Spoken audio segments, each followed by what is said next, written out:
वासुदेवाय। ओम नमो भगवते वासुदेवाय।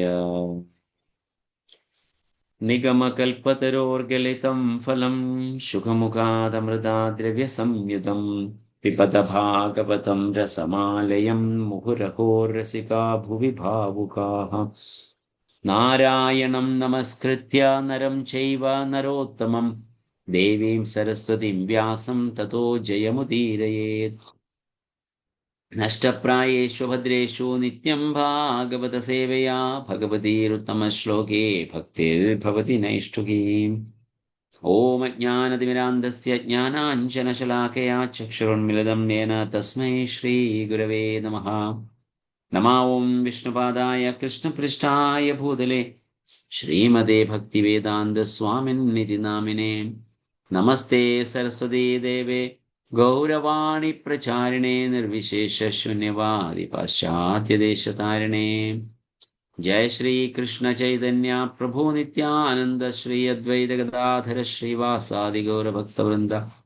हरे कृष्णा कृष्ण कृष्णा हरे हरे, हरे राम राम राम हरे हरे। मूकं करोति वाचालं पङ्गुं लङ्घयते गिरिं यत्कृपातमहं वन्दे श्रीगुरुं दीनदारिणं परमानन्दमाधवं श्रीचैतन्यमीश्वरम्। कदाञ्चन स्मृते यस्मिन् दुष्करं सुकरं भवेत् विस्मृते विपरीतं स्यात् श्रीचैतन्यं नमामिदम्। हरिः ॐ तत्सत्। सर्वशास्त्राब्धिपीयूषा सर्ववेदैकसत्फला सर्वसिद्धान्तरत्नाढ्या सर्वलोकैकत्रिप्रदा सर्वभागवतप्राण श्रीमद्भागवतप्रभो कलिध्वन्दोदितादित्या श्रीकृष्णा परिवर्तिता परमानन्दपाठाय प्रेमवर्ष्यक्षराय ते सर्वदा सर्वसेव्याय श्रीकृष्णाय नमोऽस्तुते। मदेकबन्धो मत्सङ्गिन् मद्गुरो मन्महाधन मन्निस्तारक मद्भाग्या मदानन्द नमोऽस्तुते। असाधु साधुदादायन् अदिनिच्छोच्चदाकर हानामुञ्च कदाचिन्मां प्रेम्णा हृत्कण्ठयो स्पृहाम्। ग्रंथराज श्रीमद्भागवतम की जय। श्रील प्रभुपाद की जय। गुरु महाराज की जय। अनंत कोटि वैष्णव वृंद की जय। പ്രമാനന്ദേ ഹരി ഹരി ബോൾ. ഹരേ കൃഷ്ണ. എല്ലാവരെയും നമ്മുടെ ശ്രീമദ് ഭാഗവതം ക്ലാസ്സിലേക്ക് ഒരിക്കൽ കൂടി സ്വാഗതം ചെയ്യുന്നു. ഹരേ കൃഷ്ണ. ഇപ്പൊ ഇന്ന് നമ്മൾ നോക്കാൻ പോകുന്നത് ശ്രീമദ് ഭാഗവത്തിലെ 3-ാമത്തെ സ്കന്ധത്തിലെ 8-ാമത്തെ അധ്യായമാണ്. Manifestation of Brahma from Garbhodakashayi Vishnu, അല്ലെങ്കിൽ ഗർഭോദക സായി വിഷ്ണുവിൽ നിന്ന് ബ്രഹ്മാവിന്റെ ആവിർഭാവം എന്ന വിഷയമാണ് ഈ അധ്യായത്തിൽ വിവരിക്കുന്നത്. അതിന്റെ ഒരു ജസ്റ്റ് സമ്മറി നമ്മൾ നോക്കുകയാണെങ്കിൽ 1 മുതൽ 9 വരെയുള്ള ശ്ലോകങ്ങളിൽ ഭാഗവതം വരുന്ന ആ ഒരു വഴിയെ കുറിച്ചിട്ട് നമുക്ക് കാണാൻ സാധിക്കുന്നുണ്ട്. ഒരു ഡിസൈപ്ലിക് സക്സഷൻ, അല്ലെങ്കിൽ ഗുരു ശിഷ്യ പരമ്പര അതിൽ കൂടെ നമുക്ക് കാണാൻ സാധിക്കുന്നത് 1 മുതൽ 9 വരെയുള്ള ശ്ലോകങ്ങളിലുണ്ട്. അതിനെക്കുറിച്ച് നമുക്ക് വിശദമായിട്ട് കാണാം. അതായത് സംഘർഷണിൽ നിന്ന് സനത്കുമാരനിൽ നിന്ന് സാഖ്യായന മുനിയിൽ നിന്നും പിന്നെ പരാശര മുനി, മൈത്രേയ ഋഷി, അങ്ങനെ ആ ഒരു ഓർഡറിൽ വരുന്ന ഒരു ഗുരുശിഷ്യ പരമ്പരയെ കുറിച്ച് നമുക്ക് ഇതിൽ കാണാൻ സാധിക്കുന്നുണ്ട്. 10 മുതൽ 14 വരെ ഈ സൃഷ്ടിയുടെ പുനരുജ്ജീവനം, അതായത് എങ്ങനെയാണ് അതിന്റെ സൃഷ്ടിയുടെ പുനരാവിഷ്കരണത്തെ കുറിച്ചുള്ള വിവരണങ്ങൾ നമുക്ക് 10 മുതൽ 14 വരെ ശ്ലോകങ്ങൾ കാണാം.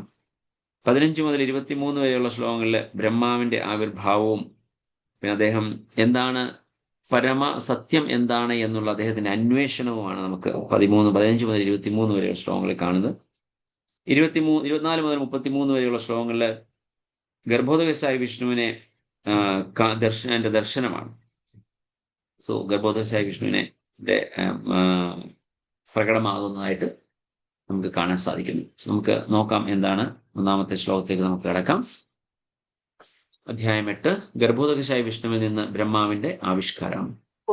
ശ്ലോകം 15 മുതൽ 23 വരെ ഉള്ളത് ഒന്നുകൂടെ പറയണേ പ്രഭു.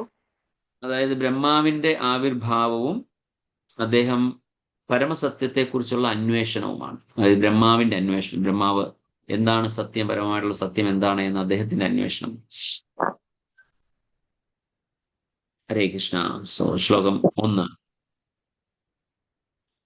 മൈത്രേയ ഉവാച സത്സേവനീയോ ബതപുരുവംശോ യല്ലോകപാലോ ഭഗവത് പ്രധാനഃ ബഭുവിധേഹാജിതകീർത്തിനിവാലാം പദേ പദേ നൂനയന ഭീഷണം.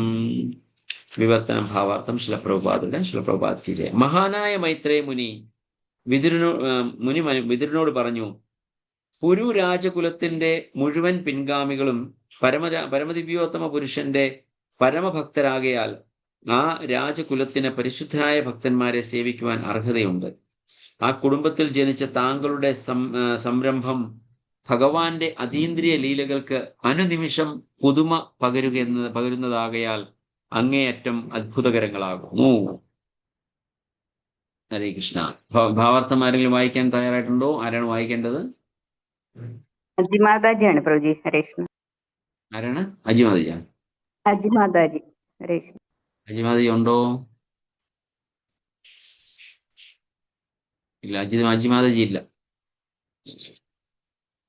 ഓക്കെ, ഞാൻ വായിക്കാം. ശിലപ്രഭുപാദയുടെ ഭാവാർത്ഥം. ശിലപ്രഭുപാദ് കി ജയ്. വിതുരന്റെ കുടുംബ മഹത്വം പരാമർശിക്കുക വഴി അദ്ദേഹത്തെ അഭിനന്ദിക്കുകയും അദ്ദേഹത്തിന് കൃതജ്ഞത പ്രകാശിപ്പിക്കുകയുമായിരുന്നു മൈത്രേയ മഹാമുനി. പുരുകുലം പരമദിവ്യോത്തമ പുരുഷനായ ഭഗവാന്റെ ഭക്തന്മാരാൽ നിറയ്ക്കപ്പെട്ടതാകയാൽ മഹത്വപൂർണമാണ്. അവർ നിർവ്യക്തിഗത ബ്രഹ്മത്താൽ അല്ലെങ്കിൽ പരമാത്മാവിനാൽ ആകർഷിക്കപ്പെടാതെ പരമദിവ്യോത്തമ പുരുഷനായ ഭഗവാനാൽ നേരിട്ട് ആകർഷിക്കപ്പെടുന്നവരായതുകൊണ്ട് ആണ് അദ്ദേഹത്തിനും അദ്ദേഹത്തിന്റെ പരിശുദ്ധ ഭക്തർക്കും സേവനങ്ങൾ അനുഷ്ഠിക്കാൻ അർഹരാകുന്നത്. വിതുരൻ ആ കുലത്തിലെ ഒരു പിൻഗാമി ആയതിനാൽ ഭഗവാന്റെ നിത്യ നൂതനമാർന്ന മഹത്വങ്ങളുടെ വ്യാപനത്തിൽ നിരതനായിരുന്നു. അദ്ദേഹത്തെ പോലൊരു മഹാന്റെ സൗഹൃദം മൈത്രേയനെ സന്തുഷ്ടനാക്കി. മൈത്രേയൻ വിതുരന്റെ ചങ്ങാത്തം അങ്ങേയറ്റം ആവശ്യമുള്ളതായി പരിഗണിച്ചു. കാരണം അദ്ദേഹം സഹവാസങ്ങൾക്ക് നിദ്രാവസ്ഥയിലുള്ള പ്രവണതകളെ ഉണർത്തി ഭഗവാന്റെ ഭക്തിയുത സേവനത്തിലേക്ക് ത്വരിതപ്പെടുത്തുവാനുള്ള സിദ്ധിയുണ്ട്. ഹരേ കൃഷ്ണ. അപ്പൊ ഇവിടെ വിതുരന്റെ ഒരു പ്രീ ക്വാളിഫിക്കേഷനെ കുറിച്ചിട്ട് മൈത്രേയ മുനി പറയുക. നമ്മൾ പല സ്ഥലങ്ങളിലും പല സന്ദർഭങ്ങളിലും നമ്മൾ കേട്ടിരിക്കുന്ന, അല്ലെങ്കിൽ അതിന്റെ യഥാർത്ഥ സത്യം അല്ലെങ്കിൽ തത്വം എന്ന് പറയുന്നത്, ഭഗവത് സേവനം അല്ലെങ്കിൽ ഭക്തിയുത സേവനം ചെയ്യുന്നതിന് യാതൊരു വിധമായ പ്രീ ക്വാളിഫിക്കേഷനും ആവശ്യമില്ല. അതിന് യാതൊരു സംശയവുമില്ല. എന്നാൽ തീർച്ചയായിട്ടും ഇവിടെ വിതുരരെ സംബന്ധിച്ച് പറയുകയാണെങ്കിൽ ആ കുലത്തിൽ വന്നതുകൊണ്ട് അദ്ദേഹത്തിന് അതിന്റെ ഒരു മഹത്വം കൂടെ ഒരു അഡീഷണൽ ആയിട്ടുണ്ട് എന്നുള്ളതാണ് ഇവിടെ പറയുന്നത്. അയ്യോ, ഞാന് നല്ലൊരു കുലത്തിലല്ലല്ലോ ജനിച്ചത്, അപ്പൊ എനിക്കതിന് ചെയ്യാൻ പറ്റത്തില്ലയോ എന്നൊരു തോന്നല് വരേണ്ട ആവശ്യമേ ഇല്ല. പക്ഷെ ഇവിടെ മൈത്രേയ മുനി വിതുരനെ സംബന്ധിച്ച് അല്ലെങ്കിൽ വിതുരക്കുള്ള ഒരു അഡീഷണൽ ക്വാളിഫിക്കേഷൻ കൂടി ഒന്ന് എക്സ്പ്ലെയിൻ ചെയ്തു എന്ന് മാത്രം. അതുപോലെ ആ കുലത്തിനെ കുറിച്ച് കൂടി കുലത്തിന്റെ മഹിമ കൂടെ ഒന്നുകൂടെ ആവർത്തിക്കുകയായിരുന്നു മൈത്രേയ മുനി ഇവിടെ ചെയ്യുന്നത്. അതിൽ പ്രത്യേകിച്ച് പറയുന്നത് ആ പുരുവംശത്തിലുള്ളവര് എന്താണ് ചെയ്യുന്നത്, അവരുടെ ഏറ്റവും പ്രധാനപ്പെട്ട പ്രത്യേകത എന്താണ്? നിർവ്യക്തിക ബ്രഹ്മത്താൽ അല്ലെങ്കിൽ പരമാത്മാവിനാൽ ആകർഷിക്കപ്പെടാതെ പരമദിവ്യോത്തമ പുരുഷനായ ഭഗവാനാൽ നേരിട്ട് ആകർഷിക്കപ്പെടുന്നവരായതുകൊണ്ടാണ് അദ്ദേഹത്തിനും അദ്ദേഹത്തിന്റെ പരിശുദ്ധ ഭക്തർക്കും സേവനങ്ങൾ അനുഷ്ഠിക്കാൻ അർഹരാകും.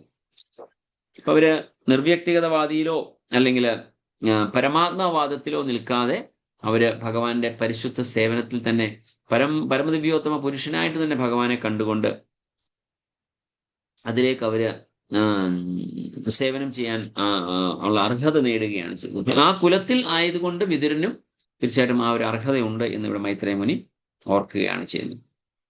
സോഹം നൃണാം ശുല്ലസുഖായ ദുഃഖം മഹദ്ഗതാനാം വിരമായ തസ്യ പ്രവർത്തയേ ഭാഗവതം പുരാണം യഥാഹ സാക്ഷാത് ഭഗവൻ ഋഷിഭ്യാം. വിവർത്തനം ഭാവാർത്ഥം ശിലപ്രഭുപാദ് കി ജയ്. വളരെ ചെറിയ സന്തോഷത്തിന് വേണ്ടി ഭൗതിക ദുഃഖങ്ങളുടെ കുരുക്കുകളിൽപ്പെട്ട് ഉഴലുന്നവരുടെ രക്ഷയ്ക്കായി ദിവ്യോത്തമ പുരുഷനായ ഭഗവാൻ നേരിട്ട് ഉര ചെയ്ത ഭാഗവത പുരാണം ഞാനിപ്പോൾ പറഞ്ഞു തുടങ്ങട്ടെ. അപ്പൊ മൈത്രേയ മുനി എന്താണ് പറയുന്നത്? ഈ ഭൗതിക ലോകത്തിൽ അനുഭവിക്കുന്ന സുഖങ്ങളുടെ ഒരു കമ്പാരിസൺ സുഖങ്ങളെ കുറിച്ചിട്ട് പറയുക ചെയ്യുന്നത്. എങ്ങനെയാണ്? വളരെ ചെറിയ സന്തോഷത്തിന് വേണ്ടി ഭൗതിക ദുഃഖങ്ങളുടെ കുരുക്കുകളിൽ പെട്ടുകൊള്ളുന്നവരുടെ രക്ഷയ്ക്കായി ദിവ്യോത്തമ പുരുഷനായ ഭഗവാൻ നേരിട്ട് ഉര ചെയ്ത ഭാഗവത പുരാണം ഞാനിപ്പോൾ പറഞ്ഞു തുടങ്ങിയിട്ട്. ഇവിടെ ഭാഗവത പുരാണം എന്തിനു വേണ്ടിയാണ് പറഞ്ഞത് എന്നുള്ള ഒരു കാര്യവും ഉണ്ടാവുന്നുണ്ട്. ആർക്കു വേണ്ടിയാണ് പറയുന്നത് എന്നുള്ള ഒരു അണ്ടർസ്റ്റാൻഡിങ് നമുക്ക് മനസ്സിലാവുന്നുണ്ട്. ആർക്കു വേണ്ടിയാണ്? ഭൗതിക ലോകത്തിൽ ചെറിയ സുഖങ്ങൾക്ക് വേണ്ടി വലിയ ദുഃഖങ്ങൾ ഏറ്റെടുക്കുന്നു. ആ ദുഃഖങ്ങളുടെ കുരുക്കുകളിൽ പെട്ടിരിക്കുക. ചെറിയ ചെറിയ സുഖങ്ങളാണ് ലഭിക്കുന്നത്. എന്നാൽ ആ ചെറിയ സുഖം നേടുന്നതിന് വേണ്ടി വലിയ ദുഃഖങ്ങളിലേക്ക് നമ്മൾ അല്ലെങ്കിൽ വലിയ വലിയ ദുഃഖങ്ങൾ നമ്മൾ നേരിടേണ്ടി വരുന്നു. അതായത് ഭൗതിക പ്രപഞ്ചത്തിലെ സുഖം എന്ന് പറയുന്നത് റിലേറ്റീവ് ആണ്. റിലേറ്റീവ് എന്ന് പറഞ്ഞു കഴിഞ്ഞാൽ എത്രമാത്രം നമ്മൾ ദുഃഖം അനുഭവിക്കുന്നു അത്രമാത്രം സുഖവും അനുഭവിക്കുക. അപ്പോ സുഖം അനുഭവിക്കണമെന്നുണ്ടെങ്കിൽ ദുഃഖം അനുഭവിച്ചേ മതിയാവൂ. അത് നിയമമാണ് പ്രകൃതിയുടെ, അല്ലെങ്കിൽ ഭൗതിക പ്രപഞ്ചത്തിന്റെ നിയമമാണ്. ഞാൻ പല പ്രാവശ്യം പറഞ്ഞിട്ടുള്ള ഒരു എക്സാമ്പിൾ ആണ്. അതായത് ഒരു വ്യക്തി ഒരു ചൂട് അല്ലെങ്കിൽ വളരെ വളരെ ചൂടുള്ള ഒരു ദിവസം വെളിയിലിറങ്ങി വെയിലത്ത് കൂടി നടന്നു വന്ന് വീട്ടിനുള്ളിൽ വരുമ്പോൾ നമുക്കൊരു ചെറിയ തണുപ്പുള്ള നല്ല നാരങ്ങാ വെള്ളം കിട്ടുമ്പോൾ അദ്ദേഹത്തിന് വലിയ സുഖം അനുഭവിക്കാൻ സാധിക്കുന്നു. എന്തുകൊണ്ടാണ്? അപ്പൊ എത്രമാത്രം ചൂട് അനുഭവിച്ചോ അത്രയും സുഖം അദ്ദേഹത്തിന് വീട്ടിൽ വരുമ്പോൾ നാരങ്ങ വെള്ളം കുടിക്കുമ്പോൾ അനുഭവിക്കാൻ സാധിക്കും. എന്നാൽ വീട്ടിലിരിക്കുന്ന ആൾക്ക് അതേ നാരങ്ങ വെള്ളം കൊടുത്താൽ അത്രയും സുഖം അല്ലെങ്കിൽ അത്രയും സന്തോഷം അനുഭവിക്കാൻ തോന്നുകയില്ല.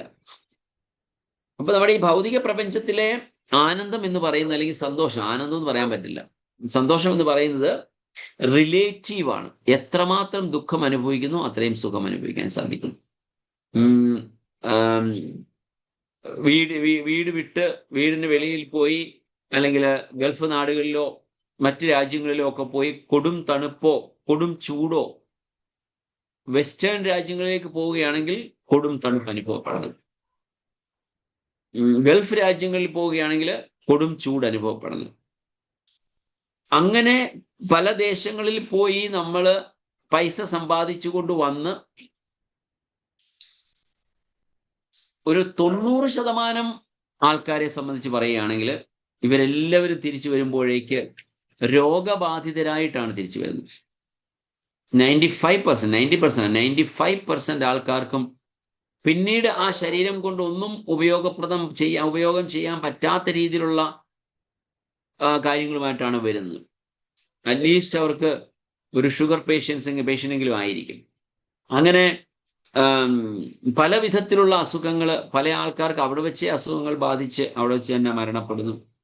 തിരിച്ച് നാട്ടിൽ എത്താൻ സാധിക്കുന്ന ആൾക്കാരാണെങ്കിൽ അവിടെ എത്തിക്കഴിയുമ്പോഴത്തേക്ക് പിന്നെ അവർക്ക് ഇത് വന്നു കഴിഞ്ഞ് കുറച്ചുനാൾ കഴിയുമ്പോഴത്തേക്ക് അവർ മരിച്ചു പോകും. പിന്നെ ഇത്രയും കാലം കഷ്ടപ്പെട്ടത് ആർക്ക് വേണ്ടിയിട്ടാണ്? യഥാർത്ഥത്തിൽ ഈ കുറച്ചു കാലത്തെ സന്തോഷത്തിന് വേണ്ടിയിട്ടാണ്.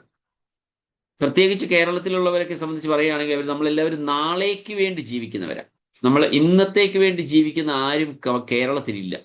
നമ്മളെല്ലാവരും നാളെ എന്ത് സംഭവിക്കും, അല്ലെങ്കിൽ നാളെ എന്ത് ചെയ്യണം, അങ്ങനെ നാളെ എന്ന ഉദ്ദേശത്തിൽ അല്ലെങ്കിൽ ആ ഒരു ചിന്തയിൽ ജീവിക്കുന്നവരാണ് നമ്മൾ, പ്രത്യേകിച്ച് കേരളക്കാര്. അപ്പോ ഈ അനുഭവിക്കുന്ന സുഖം എന്ന് പറയുന്നത് വളരെ ക്ഷണികവുമാണ്, റിലേറ്റീവുമാണ്. അതിനുവേണ്ടി നമ്മൾ ഒരുപാട് ദുഃഖങ്ങൾ നമ്മൾ ഏറ്റെടുക്കുന്നു. അങ്ങനെയുള്ളവർക്ക് വേണ്ടി, അല്ലെങ്കിൽ അങ്ങനെയുള്ളവരുടെ രക്ഷയ്ക്കായിട്ടാണ് ശ്രീമദ് ഭാഗവതം ഭഗവാൻ സ്വയം പറഞ്ഞത് എന്നാണ് ഇവിടെ മൈത്രേയ മുനി പറയുന്നത്. ഓക്കെ, ശിലപ്രഭാതയുടെ ഭാവാർത്ഥം വായിച്ചിട്ട് ആരാണ് വായിക്കേണ്ടത്? ഹരേ കൃഷ്ണ പ്രഭുജി. ഭാവാർത്ഥം ശ്രീലപ്രഭാത് കി ജയ്. ശ്രീമദ് ഭാഗവതം മനുഷ്യ സമൂഹത്തിന്റെ മുഴുവൻ പ്രശ്ന പരിഹാരത്തിനായി പ്രത്യേകം രചിക്കപ്പെട്ടതും ഗുരു ശിഷ്യ പരമ്പരയിലൂടെ കൈവന്നതുമാകിയാൽ മൈത്രേയ മഹാമുനി അത് തന്നെ പറയുവാൻ ആലോചിച്ചു. ഭഗവാന്റെ പരിശുദ്ധ ഭക്തന്മാരുടെ സഹവാസത്തിൽ ശ്രീമദ് ഭാഗവതം ശ്രവിക്കുവാൻ ഭാഗ്യമുള്ള ഒരുവന് മാത്രമേ അവസരം കിട്ടുകയുള്ളൂ. ഭൗതിക ശക്തിയുടെ സ്വാധീനത്താൽ ഭൗതിക സുഖത്തിന്റെ കേവലം ഒരു കഷണത്തിനു വേണ്ടി നിരവധി ക്ലേശങ്ങളുടെ ബന്ധനത്തിൽ അകപ്പെട്ട് വലയുകയാണ് ജീവസത്തകൾ. ഈ അകപ്പെടുത്തൽ അറിയാതെ അവർ ഫലേച്ഛാ കർമ്മങ്ങളിൽ ഏർപ്പെട്ടിരിക്കുന്നു. ആത്മാവും ശരീരവും ഒന്നാണെന്ന മിഥ്യാവിചാരം മൂലം അവർ വ്യക്തിത്വത്തിൽ പല തെറ്റായ ആകർഷണ ബന്ധങ്ങളുടെയും കുരുക്കുകളിൽ വീഴുന്നു. ഭൗതികമായ വസ്തുവകകളുമായി ശാശ്വതമായി ഇടപെടാമെന്ന് അവർ കരുതുന്നു. ജീവിതത്തെക്കുറിച്ചുള്ള വളരുന്ന ഈ മിഥ്യാസങ്കല്പം അതിശക്തമാകയാൽ ഒരു വ്യക്തി ജന്മങ്ങൾ തോറും തുടർച്ചയായി ഭഗവാന്റെ ഭൗതിക ശക്തിക്ക് കീഴിൽ ക്ലേശങ്ങൾ അനുഭവിക്കേണ്ടി വരുന്നു. ഒരുവന് ഭാഗവതം എന്തെന്ന് നിശ്ചയമുള്ള ഒരു ഭാഗവത ഭക്തനുമായും ഭാഗവത ഗ്രന്ഥവുമായും ബന്ധത്തിലായാൽ ആ ഭാഗ്യവാനും ഭൗതികമായ കുരുക്കുകളിൽ നിന്ന് മോചനം നേടാം. ആകയാൽ മൈത്രേയ മഹാമുനി ലോകത്തിലെ മുഴുവൻ ക്ലേശിക്കുന്ന മനുഷ്യരോടുമുള്ള സഹതാപത്താൽ അവരുടെ രക്ഷയ്ക്ക് വേണ്ടി ആദ്യമായും അവസാനമായും ശ്രീമദ് ഭാഗവതം ആലോചിച്ചു പറയുവാൻ തീരുമാനിച്ചു. ഹരേ കൃഷ്ണ. ഹരേ കൃഷ്ണ മാതി. Thank you so much Mataji. Hare Krishna. അപ്പൊ ഇവിടെ മൈത്രേയ മുനി ഈ ശ്രീമദ് ഭാഗവതം പറയാൻ ഉള്ള സാഹചര്യത്തെ കുറിച്ചിട്ടാണ് ഇവിടെ ശില പ്രഭുപാദ് ഈ ഭാവാർത്ഥത്തിൽ കൂടി വ്യക്തമാക്കുന്നത്. അപ്പം ഇവിടെ ഈ നമ്മളെ ശരീരവും ആത്മാവും ശരീരവും ഒന്നാണെന്ന മിഥ്യാഹങ്കാരം, അല്ലെങ്കിൽ താൻ ശരീരമാണ് എന്ന മിഥ്യാഹങ്കാരം, അത് ആ ഒരു റോങ് ഐഡന്റിഫിക്കേഷനിലാണ് നമ്മൾ ഈ ഭൗതിക ലോകത്തിൽ ജീവിക്കുന്നത് മുഴുവൻ. പക്ഷെ അങ്ങനെ ജീവിക്കുന്നവർക്ക് രക്ഷ നേടാൻ നമുക്ക് സാധിക്കുന്നത് ഒറ്റ മാർഗത്തിലൂടെയുള്ളത് ശ്രീമദ് ഭാഗവത ശ്രവണത്തിൽ കൂടിയാണ്. അങ്ങനെയുള്ള എല്ലാ ഭൗതിക ലോകത്തിൽ ജീവിക്കുന്നവർക്ക് വേണ്ടിയിട്ട് അവരെ ഇതിൽ നിന്ന് സംരക്ഷിക്കുന്നതിന് വേണ്ടിയിട്ട് മാത്രമായിട്ടാണ് മൈത്രേയ മുനി ശ്രീമദ് ഭാഗവതം ഇവിടെ വർണ്ണിക്കാൻ ആരംഭിക്കുന്നത് എന്ന് നമുക്ക് മനസ്സിലാകുന്നു. സോ പറയുന്ന ചില ഭാവത്തിൽ പറയുന്നതാണ്, ഒരുവന് ഭാഗവതം എന്തെന്ന് നിശ്ചയമുള്ള ഒരു ഭാഗവത ഭക്തനുമായും ഭാഗവത ഗ്രന്ഥവുമായും ബന്ധത്തിലായാൽ ആ ഭാഗ്യവാന് ഭൗതികമായ കുരുക്കളിൽ നിന്ന് മോചനം നേടാം. സോ ഭാഗവതം എന്താണെന്ന് അറിയാവുന്ന ഒരു ഭക്തനെ കണ്ടെങ്കിൽ മാത്രമേ സാധിക്കൂ. നമ്മൾ പറയുന്ന പോലെ സോക്കോൾഡ് സപ്താഹങ്ങളോ അല്ലെങ്കിൽ സോക്കോൾഡ് ഭാഗവത ആചാര്യന്മാരെ നിന്ന് കേൾക്കുകയല്ല നമുക്ക് വേണ്ടത്. യഥാർത്ഥമായ ഭാഗവതം മനസ്സിലാക്കിയ, അല്ലെങ്കിൽ ഭാഗവതം എന്താണെന്ന് മനസ്സിലാക്കിയ ഒരു വ്യക്തി. സോ ഇവിടെ മൈത്രേയ മുനി അങ്ങനെ മനസ്സിലാക്കിയ ഒരു വ്യക്തിയാണ്. ആ മൈത്രേയ മുനിയാണ് ഇവിടെ ഭാഗവതം ഇങ്ങനെയുള്ള, അല്ലെങ്കിൽ ഈ ഭൗതിക ലോകത്തിൽ കിടന്ന് ഉഴലുന്ന ഭക്തന്മാർക്ക് വേണ്ടിയിട്ട്, അല്ലെങ്കിൽ വ്യക്തികൾക്ക് വേണ്ടിയിട്ട്, ജീവാത്മാക്കൾക്ക് വേണ്ടിയിട്ട്, അല്ലെങ്കിൽ മിഥ്യാഹങ്കാരത്തിൽ ജീവിക്കുന്നവരുടെ ദയനീയമായ അവസ്ഥ കണ്ടിട്ട് മൈത്രേയ മുനി ഇവിടെ ഭാഗവതം പറയാൻ ആരംഭിക്കുകയാണ്. അങ്ങനെ അദ്ദേഹം തീരുമാനിച്ചു എന്ന് ശ്രീ പ്രഭുപാദ് ഇവിടെ ഭാവാർത്ഥി പറയുന്നു. ശ്ലോകം നമ്പർ 3. ആസീനമുർവ്യാം ഭഗവന്തമാദ്യം സംഘർഷണം ദേവമകുണ്ഠസത്വം വിവിത്സവത്സ്ത്വമത പരസ്യ കുമാരമുഖ്യാമുനയോന്വപൃച്ഛൻ. വിവർത്തനം ഭാവാർത്ഥം ശ്രീ പ്രഭുപാദ് കി ജയ്. കുറെ കാലം മുമ്പ് അറിയാനുള്ള ആകാംക്ഷയോടെ മറ്റ് മുനിമാരാൽ അകമ്പടി സേവിക്കപ്പെടുന്ന ബാലയോഗികളുടെ മുഖ്യൻ സനൽകുമാരനും നിങ്ങൾ ചോദിച്ചതുപോലെ ലോകത്തിന്റെ അടിയിൽ ഉപവിഷ്ടനായിട്ടുള്ള സംഘർഷനിൽ നിന്ന് വന്ന പരമോന്നതനായ വാസുദേവനെ സംബന്ധിച്ചുള്ള സത്യങ്ങൾ ആരാഞ്ഞിരുന്നു. ഭാവാർത്ഥം ആരാണ് വായിക്കേണ്ടത്? ഹരേ കൃഷ്ണ പ്രഭുജി. വായിച്ചേക്കണം. ഭഗവാൻ നേരിട്ട് പറഞ്ഞതാണ് ഭാഗവതം എന്ന പ്രസ്താവനയ്ക്കുള്ള വിശദീകരണമാണിത്. എപ്പോൾ ആരോടാണ് ഭാഗവതം പറഞ്ഞതെന്ന് ഇവിടെ വിശദമാക്കുന്നു. വിതുരൻ ചോദിച്ചതുപോലുള്ള ചോദ്യങ്ങൾ സനത്കുമാരനെ പോലുള്ള മഹായോഗികളും ചോദിച്ചിരുന്നു. അവയ്ക്ക് പരമദിവ്യോത്തമ പുരുഷനായ ഭഗവാന്റെ വിസ്തരമായ സംഘർഷണ ഭഗവാൻ മറുപടി നൽകി. ഹരേ കൃഷ്ണ. ഹരേ കൃഷ്ണ. Thank you Mataji. ഇവിടെ സനത്കുമാരൻ, ഇപ്പൊ വിതുരൻ ചോദിച്ച ചോദ്യങ്ങൾ, അതേ ചോദ്യങ്ങൾ തന്നെ സനത്കുമാരൻ ചോദിച്ചു. സനത്കുമാരന്മാർ ചോദിച്ചപ്പോ അവരോട് സംഘർഷണ രൂപത്തിലുള്ള ഭഗവാൻ നൽകിയ മറുപടിയാണ് ശ്രീമദ് ഭാഗവതം. അപ്പൊ ഇവിടെ പറയുന്ന വേർഡിങ്സ് നമുക്കൊന്ന് ശ്രദ്ധിക്കുകയാണെങ്കിൽ വളരെ രസകരമായിട്ട് നമുക്ക് തോന്നാം. ലോകത്തിന്റെ അടിയിൽ ഉപവിഷ്ടനായിട്ടുള്ള സംഘർഷനിൽ നിന്ന് വന്ന പരമോന്നതനായ വാസുദേവനെ സംബന്ധിച്ചുള്ള സത്യങ്ങൾ.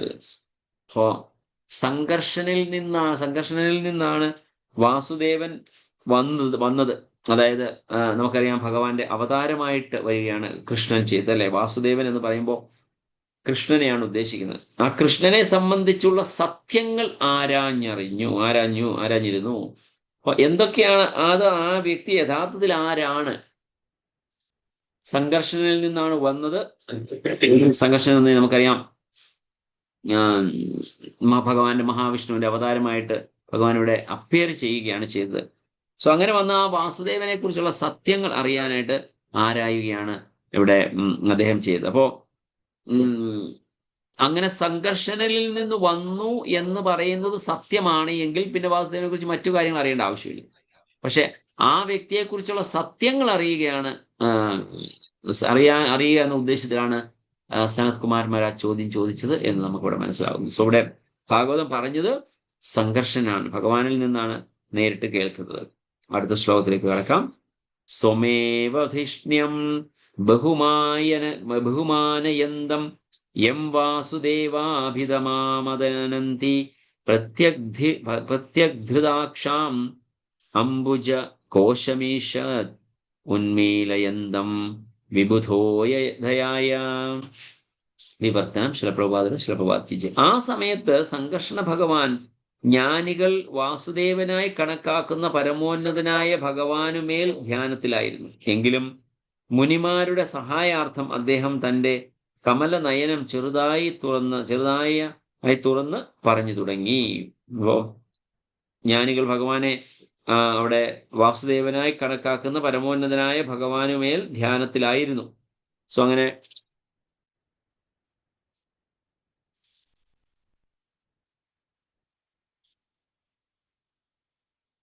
അവിടെ സംഘർഷണൻ സ്വയം ഭഗവാനെ ധ്യാനിച്ചുകൊണ്ടിരിക്കുകയാണ്. അങ്ങനെ ഭഗവാനെ ധ്യാനിച്ചുകൊണ്ടിരുന്ന ആ സംഘർഷണൻ ഈ ചോദ്യം കേട്ടപ്പോൾ പതുക്കെ കണ്ണുകൾ പകുതി തുറന്നുകൊണ്ട് അതിന് ഉത്തരം പറയാൻ തുടങ്ങി എന്നാണ് ഇവിടെ പറയുന്നത്. സ്വർധുന്യുദാർദ്രൈ സ്വജടാകലാപൈർ ഉപസ്പൃശന്ത ചരണോപദാനം പത്മം യദർച്ഛന്ത്യ ഹിരാജകന്യാ സപ്രേമനാനാ ബലിഭിർവരാർത്ഥ. വിവർത്തനം ഭാവാർത്ഥം ശിലപ്രഭാത് കി ജയ. മുനിമാർ ഉയരത്തിലുള്ള ഗ്രഹങ്ങളിൽ നിന്ന് ഗംഗാജലം വഴി താഴേക്ക് വന്നതിനാൽ അവരുടെ തലമുടി ഈറനായിരുന്നു. അവർ സദ്ഭർത്താക്കന്മാരെ ലഭിക്കുന്നതിന് വേണ്ടി സർപ്പരാജാവിന്റെ പുത്രിമാർ അർപ്പിച്ച അർഘ്യങ്ങൾ കുമിഞ്ഞുകൂടിയിരുന്ന ഭഗവാന്റെ പാദപങ്കജങ്ങളിൽ സ്പർശിച്ചു. ഹരേ കൃഷ്ണ. ഓക്കെ, ഭാവാർത്ഥം വായിച്ചാട്ട്. ആരാണ്? ഹരേ കൃഷ്ണ. ഞാൻ ഓം നമോ ഭഗവതേ വാസുദേവായ. ഭഗവാൻ വിഷ്ണുവിന്റെ പാദങ്ങളിൽ നിന്ന് നേരിട്ടൊഴുകുന്ന ഗംഗാജലത്തിന്റെ പ്രവാഹം ഉയരങ്ങളിലുള്ള ഗ്രഹങ്ങളിൽ നിന്ന് താഴെയുള്ള ലോകങ്ങളിലേക്കാണ് എത്തുന്നത്. സത്യലോകത്തിൽ നിന്ന് തങ്ങളുടെ യോഗശക്തിയാൽ ഗംഗാജലത്തിന്റെ പ്രവാഹത്തെ യാത്രായാനമാക്കിയാണ് താമസന്മാർ ആഗതരായത്. പരിപൂർണനായ ഒരു യോഗിക്ക് ആയിരക്കണക്കിന് മൈലുകളോളം ഒഴുകുന്ന നദിയിലൂടെ എത്ര ദൂരം വേണമെങ്കിലും അനായാസം സഞ്ചരിക്കാൻ പ്രവാഹജലത്തിൽ വെറുതെ ഒന്ന് മുങ്ങുകയേ വേണ്ടൂ. ലോകത്തിലെ പ്രവഹിക്കുന്ന ഒരേ ഒരു സ്വർഗീയ നദിയാണ് ഗംഗ. ഈ പുണ്യനദിയുടെ ഉൾനത്തിലൂടെ മഹാമുനികൾ ലോകത്തിലുടനീളം സഞ്ചരിക്കുന്നു. അവരുടെ മുടി നനഞ്ഞിരുന്നു എന്ന പ്രസ്താവന സൂചിപ്പിക്കുന്നത് അത് വിഷ്ണുവിന്റെ പാദപങ്കജങ്ങളിലെ ഗംഗയുടെ ഉദ്ഭവപ്രവാഹത്താൽ നേരിട്ട് നനയ്ക്കപ്പെട്ടു എന്നാണ്. ഗംഗാജലം ആരുടെ ശിരസിൽ സ്പർശിച്ചാലും അത് ഭഗവാൻ വിഷ്ണുവിന്റെ പാതാരബിന്ദങ്ങളുടെ നേരിട്ടുള്ള സ്പർശനമാകുന്നതും അയാൾക്ക് അതുമൂലം എല്ലാവിധ പാപപ്രവൃത്തികളുടെയും ഫലങ്ങളിൽ നിന്ന് മോചിതനാകാൻ കഴിയുന്നതുമാണ്. ഒരുവൻ ഗംഗയിൽ സ്നാനം ചെയ്യുകയോ അല്ലെങ്കിൽ എല്ലാ പാപങ്ങളും കഴുകിക്കളയുകയോ ചെയ്യുന്ന പക്ഷം അവന് കൂടുതൽ പാപകർമ്മങ്ങൾ ചെയ്യാതെ സ്വയം കാത്തുരക്ഷിക്കാൻ സാധിക്കുന്നതും അങ്ങനെ അവൻ മോചിതനാകുന്നതുമാണ്. പക്ഷെ അവൻ വീണ്ടും പാപകർമ്മങ്ങളിൽ ആമത്തനാവുകയാണെങ്കിൽ അവന്റെ ഗംഗാസ്നാനം നദിയിലെ സുന്ദരകരമായ നീരാട്ടിനു ശേഷം കരയിൽ കയറിയാൽ ഉടൻ തുമ്പിക്കൈയാൽ പൊടിവാരി ഉടലാകെ വിതറുന്ന ആനയുടെ കുളി പോലെ നിഷ്പ്രയോജനമാകും. ഹരേ കൃഷ്ണ. ഹരി സഹോദരി. Hare Krishna. Thank you so much Mataji. അപ്പൊ മുനിമാർ ഉയരത്തിലുള്ള ഗ്രഹങ്ങളിൽ നിന്ന് ഗംഗാജലം വഴി താഴേക്ക് വന്നതിനാൽ അവരുടെ തലമുടി ഈറനായിരുന്നു. അവർ സദ്ഭർത്താക്കന്മാരെ ലഭിക്കുന്നതിന് വേണ്ടി സർപ്പരാജാവിന്റെ പുത്രിമാർ അർപ്പിച്ച അർഘ്യങ്ങൾ കുമിഞ്ഞുകൂടിയിരുന്ന ഭഗവാന്റെ പാദപങ്കജങ്ങളിൽ സ്പർശിച്ചു. അപ്പോൾ രണ്ട് ഭഗവാന്റെ ഗ്ലോറിഫിക്കേഷൻ ഇവിടെ നമുക്ക് രണ്ടെണ്ണം കാണാൻ സാധിക്കുന്നുണ്ട്. അതായത് ഗംഗാജലം വഴിയാണ് അവർ താഴേക്ക് വന്നത്. അപ്പൊ ഗംഗാജലത്തിന്റെ മഹത്വത്തെ കുറിച്ചുള്ള പ്രഭാത ഭാവാർത്ഥി പറയുന്നത് നമ്മളെല്ലാവരും കേട്ടുള്ളതാണ്. പിന്നെന്താണ് ഇവിടെ പാദപങ്കജങ്ങളിൽ, ഭഗവാന്റെ പങ്കജങ്ങളിൽ അവരെല്ലാവരും ശരണം പ്രാപിക്കുകയാണ് ചെയ്തത്. അവരെല്ലാവരും സ്പർശിച്ചു, ഭഗവാന്റെ പാദങ്ങളിൽ സ്പർശിച്ചു, അതായത് ശരണം പ്രാപിക്കുകയാണ് ചെയ്തത്. അത് ഭഗവാന്റെ പാദത്തിന്റെ മഹത്വമാണത്. രണ്ടാമത് ഇവിടെ പറയുന്നത് ഭർത്താക്കന്മാരെ ലഭിക്കുന്നതിന് വേണ്ടി സർപ്പരാജാവിന്റെ പുത്രിമാർ അർപ്പിച്ച അർഘ്യങ്ങൾ കുമിഞ്ഞുകൂടിയിരുന്ന ഭഗവാന്റെ പാദം. അപ്പം സർപ്പരാജാക്കന്മാരുടെ അവരുടെ പുത്രിമാര് ആർഘ്യമർപ്പിച്ചു ഭഗവാന്. ആ ഭഗവാന്റെ പാദങ്ങളിലെല്ലാം അത് കുമിഞ്ഞുകൂടിയിരുന്ന ആ പാദമാണ്. അപ്പൊ ഭഗവാൻ എല്ലാവരും ഭഗവാനെ പല ആവശ്യങ്ങൾക്കായിട്ട് ഭഗവാനെ പൂജ നടത്തിയിരുന്നു എന്നുള്ള സത്യം നമുക്കിവിടെ മനസ്സിലാക്കാൻ സാധിക്കുന്നുണ്ട്. സോ അപ്പോ ഭഗവാന്റെ മഹത്വങ്ങൾ തന്നെയാണ്, ഗ്ലോറിഫിക്കേഷൻ തന്നെയാണ് നമ്മളിവിടെ കേട്ടുകൊണ്ടിരിക്കുന്നത്. അതിന്റെ കൂടെ എങ്ങനെയാണ് ഇനി തുടർന്ന് നമുക്ക് മനസ്സിലാക്കാൻ സാധിക്കുന്നു ഈ ചോദ്യത്തിലൂടെ, അല്ലെങ്കിൽ മൈത്രേയ മുനിയുടെ വിവരണത്തിലൂടെ നമുക്കിനി മുമ്പോട്ട് പോകുമ്പോൾ നമുക്ക് മനസ്സിലാവും എങ്ങനെയാണ് ഭഗവാന്റെ ആവിർഭാവം, അല്ലെങ്കിൽ ബ്രഹ്മാവ് ആവിർഭവിച്ചു വരുന്നത് എന്ന് നമുക്ക് മനസ്സിലാക്കാൻ സാധിക്കുന്നുണ്ട്. സോ അവിടെ വന്ന് ഭഗവാന്റെ പാദത്തിൽ സ്പർശിക്കുക എന്നുള്ള ഉദ്ദേശമായിരുന്നു. അപ്പം ഗംഗയുടെ മഹത്വത്തെക്കുറിച്ച് ചില പ്രഭുപാദ് പറയുന്നുണ്ട്. ഗംഗാ നദിയിൽ കുളിച്ചു കഴിഞ്ഞാൽ തീർച്ചയായിട്ടും നമ്മുടെ പാപം പോകും. പക്ഷെ പാപം പോകുമെന്ന് പറഞ്ഞു കഴിഞ്ഞാലും പിന്നെ അത് ഗജസ്നാനം പോലെ ആകരുത്. ഗജസ്നാനം പല സ്ഥലങ്ങളിലും നമുക്ക് ഈ ഒരു എക്സാമ്പിൾ നമ്മൾ കാണുന്നതാണ്. ആന കുളിച്ചു കഴിഞ്ഞ് വന്നതുകൊണ്ടേ ആദ്യം ചെയ്യുന്നതാണ് കുറച്ച് തുമ്പിക്കയിൽ കുറെ മണ്ണെടുത്ത് മേലെടുത്ത് ഇടുക. അപ്പൊ അങ്ങനെ കുളിച്ചതിൽ പിന്നെ പ്രയോജനമില്ലാതാകും എന്ന് പറഞ്ഞ പോലെയാണ് നമ്മൾ ചെയ്യുന്നത്. ഗംഗയിൽ പോയി കുളിച്ചതിന് ശേഷം തിരിച്ചു വന്നിട്ട് വീണ്ടും പാപങ്ങൾ ആവർത്തിക്കുന്നു. ശില പ്രഭാത് എപ്പോഴും പറയാനുള്ള ഒരു എക്സാമ്പിൾ ആണ്. അതിന് ഏറ്റവും ബെസ്റ്റ് എക്സാമ്പിൾ എന്ന് പറയുന്നത് നമുക്കറിയാം, ഈ ചർച്ചില് എല്ലാ ഞായറാഴ്ചയും അവിടെ കുമ്പസാരിക്കാനുള്ള ഓപ്ഷൻ. ഞായറാഴ്ച പോയി കുമ്പസാരിക്കും, പിന്നെ അടുത്ത ദിവസങ്ങളിലെല്ലാം അതേ കാര്യങ്ങൾ തന്നെ ചെയ്യും. വീണ്ടും പോയി ഞായറാഴ്ച കുമ്പസാരിക്കും, വീണ്ടും ഇതേ കാര്യങ്ങൾ തന്നെ ചെയ്യും. സോ അതിലല്ല അർത്ഥം. അതുകൊണ്ടാണ് പ്രായച്ചിത്തത്തിനേക്കാൾ എന്താണ് അതിന് ഒരു വാക്ക് പറയുമല്ലോ, എന്താ പ്രായശ്ചിത്വവും പശ്ചാത്താപം. Very good, thank you so much മതി. ആ വാക്കും കിട്ടിയില്ല. സോ പശ്ചാത്താപം ഇല്ലെങ്കിൽ നമ്മൾ പ്രായശ്ചിത്തം ചെയ്തിട്ട് യാതൊരു അർത്ഥവുമില്ല. സോ പശ്ചാത്താപം എന്ന് പറയുമ്പോൾ മനസ്സിൽ നമുക്ക് കൊണ്ടുകൊണ്ട് നമ്മൾ മനസ്സിലാക്കണം, ഞാൻ ചെയ്തത് തെറ്റാണ്, ഇനി അത് ആവർത്തിക്കില്ല എന്ന ബോധമുണ്ടെങ്കിൽ മാത്രമേ നമുക്ക് നമ്മൾ അത് റിപ്പൻഡ് ചെയ്യണം. റിപ്പൻഡൻസ് എന്ന് പറയും. അതായത് നമ്മുടെ മനസ്സിൽ അതിനെ ചെയ്ത തെറ്റാണെന്ന് മനസ്സിലാക്കുകയും അതിൽ വേദനയുണ്ടെങ്കിൽ മാത്രമേ നമ്മൾ തെറ്റ് റിപ്പീറ്റ് ചെയ്യാതിരിക്കത്തുള്ളൂ. അതല്ല എങ്കിൽ നമ്മൾ അതേ തെറ്റുകൾ നമ്മൾ വീണ്ടും വീണ്ടും റിപ്പീറ്റ് ചെയ്തുകൊണ്ടിരിക്കുകയാണ് ചെയ്യുന്നത്. അപ്പോൾ റിപ്പീറ്റ് ചെയ്യുക എന്ന് പറയുമ്പോൾ അതാണ് ഗജസ്നാനത്തിനോട് ശില പ്രഭുപാദ് ഇവിടെ ഉപമിക്കുന്നത്. സോ റിപ്പൻഡൻസ് എന്ന് പറയുന്നത് ഏറ്റവും അത്യാവശ്യമായിട്ടുള്ള ഒരു ഘടകമാണ്. ആ റിപ്പൻഡൻസ് ഇല്ലെങ്കിൽ പ്രായച്ചിത്തം കൊണ്ട് യാതൊരു ഗുണവുമില്ല. പ്രായച്ചിത്തം എന്ന് പറയുമ്പോൾ നമ്മൾ അതിനുവേണ്ടി റെക്ടിഫിക്കേഷൻ മെഷേഴ്സ് നമ്മൾ എടുക്കും, പക്ഷെ നമ്മൾ അതേ തെറ്റുകൾ റിപ്പീറ്റ് ചെയ്തുകൊണ്ടിരിക്കും. സോ ഗജസ്നാനം പോലെ ആകരുത് ഗംഗയിൽ സ്നാനം ചെയ്യുക എന്ന് പറയുന്നത് എന്ന് ശില പ്രഭുപാദ് ഇവിടെ നമുക്ക് പറഞ്ഞു തരുന്നുണ്ട്. ഹരേ കൃഷ്ണ. നമുക്കിവിടെ ഇന്ന് അവസാനിപ്പിക്കാം ഇന്നത്തെ session. Hare Krishna. Thank you so much. കാരണം എനിക്കൊരു 7 മണിക്ക് മറ്റൊരു ഇന്റർവ്യൂ നടത്തണം. ഇപ്പൊ ഗുരുമഹാരാജ് ഇപ്പോ US ആയതുകൊണ്ട് അവിടെ ഇനീഷ്യേഷൻ ഉണ്ടാകും. ഇപ്പം അവിടെയുള്ളവരുടെ ഇന്റർവ്യൂകളാണ് നടക്കുന്നത്. അപ്പോൾ അവരുടെ ടൈമിംഗ് കൂടെ നമ്മൾ നോക്കണം. ഇവിടുത്തെ സമയവും അവിടുത്തെ സമയവും തമ്മിൽ വ്യത്യാസം ഉള്ളതുകൊണ്ട് രാവിലെ 7 മണിക്ക് അവിടെ ഒരു ഇന്റർവ്യൂ ഫിക്സ് ചെയ്തിരുന്നു. ഇന്നലെ രാത്രി 9:30 ഉണ്ടായിരുന്നു. അപ്പോ നമുക്ക് ഇന്ന് സെഷൻ അവസാനിപ്പിക്കാം. ആർക്കെങ്കിലും എന്തെങ്കിലും ചോദ്യങ്ങളുണ്ടെങ്കിൽ ചോദിക്കാം. ഹരേ കൃഷ്ണ.